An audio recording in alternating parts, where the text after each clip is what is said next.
அதிசயங்கள் செய்கிறவர் நம் அருகில் இருக்கிறார். அற்புதங்கள் செய்கிறவர் என்றும் நமக்குள் வசிக்கிறார்.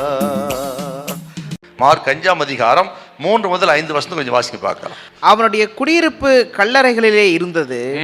அவனை சங்கிலிகளினாலும் கட்ட ஒருவனாலும் கூடாதிருந்தது. அவன் அநேகம் தரம் விலங்குகளினாலும் சங்கிலிகளினாலும் கட்டப்பட்டிருந்தும் சங்கிலிகளை முறித்து விலங்குகளை தகர்த்து போடுவான். அவனை அடக்க ஒருவனாலும் கூடாதிருந்தது.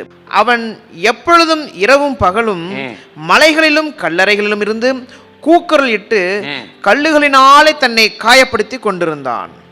இந்த மனிதனோட நிலைமை கொஞ்சம் பாருங்க. வாசிக்கட்ட இந்த பகுதியில இருந்து இவன் ஆக உதவியற்றவன். எப்படின்னா தன்னைத்தானே அவன் காயப்படுத்தி கொண்டான். மார்க் 5:5 வாசிக்கிறோம். தன்னைத்தானே காயப்படுத்தி கொண்டான்.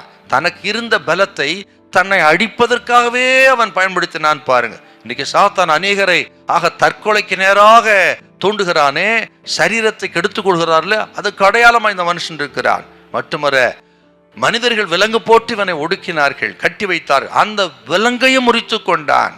ஆகிலும் இவனுக்கு விடுதலை இல்லை. பாருங்கள், அடுத்தவர்களை காயப்படுத்தினான். பாருங்க, தன்னை காயப்படுத்தினான், அடுத்தவர்களை காயப்படுத்தினான்.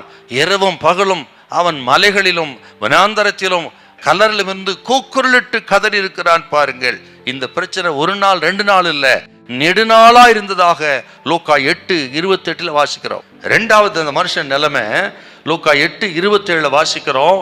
அவன் வஸ்திரம் தெரியாதவனாயிருந்தான். சாத்தா ஒரு மனுஷனுக்குள்ள பிரவேசிக்கும் பொழுது நிலைமை பாருங்க, அவர்களை அவமானப்படுத்தி கேவலப்படுத்துகிறவனாயிருக்கிறான். அடுத்தது லூக்கா 8:28 வீட்டில் தங்காதவனாயிருந்தான்.